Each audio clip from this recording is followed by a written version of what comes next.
السلام علیکم. ہم ارتغرل ڈرامے کے کرداروں پر بات کر رہے ہیں. شروع کی سیریز میں جو پہلا سیزن ہے اس کے اندر ہمیں ایک کردار ملتا ہے کردوگلو.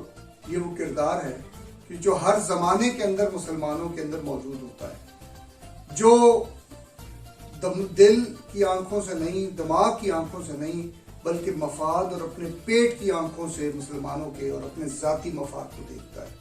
وہ اصولوں کی بنیاد پر بات نہیں کرتے، ان کو اصول اچھے نہیں لگتے، بلکہ وہ جب بھی دیکھتے ہیں بات کرتے ہیں اپنے انٹرسٹ اور اپنے مفاد کی بات کرتے ہیں. کردوگلو کا کردار اس قبیلے کے اندر، کائی قبیلے کے اندر بالکل ایسا ہی تھا. وہ چھپ چھپا کے اس قبیلے، بظاہر وہ قبیلے کے مفاد میں، لیکن قبیلے کے دشمنوں عیسائیوں کے ساتھ ساز باز کر رہا تھا. اور پھر بالآخر نتیجہ یہ ہوا کہ وہ اتنا زیادہ ان کے قریب چلا گیا کہ ان سے اس نے سونا لیا، اور سونا لے کر اپنے قبیلے کے اندر بانٹ کے لوگوں کو خریدنے کی کوشش کی، اور کئی لوگوں کو اس نے خرید بھی لیا.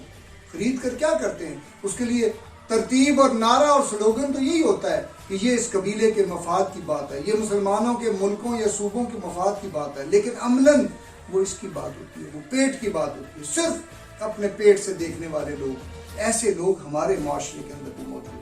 ہمیں اس کی پہچان کی ضرورت ہے، اور ہمیں پہچان تب ہوگی جب وہ لوگ جو ہمیں کہیں گے کہ یہ تمہارے مفاد کی بات ہے، اور جب ہم انہیں اصول کی بات یاد کروائیں گے تو وہ کہیں گے اصول کیا ہوتا ہے، اصل چیز تو انسان کا مفاد ہے.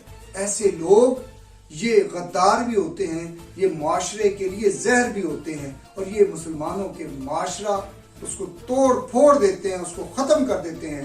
اور بڑے بڑے مسلمانوں کے ہیروز صرف ان غداروں کی وجہ سے، جو دشمن کے ساتھ ساز باز کرتے ہیں اپنے مفاد کی خاطر، اور دشمن سے دولت حاصل کر کے مسلمانوں کے معاشرے کو تباہ و برباد کرتے ہیں، وہ اخلاقی طور پر ہو، وہ قانونی طور پر ہو، یا کسی بھی انداز میں، بہرحال وہ مسلمانوں کو نقصان پہنچاتے ہیں. اور مسلمان اکثر تاریخ کے اندر ایسا ہی ہوتا ہے کہ مسلمان اور بڑے بڑے ہیروز بھی ہارے ہیں تو ان غداروں کی وجہ سے.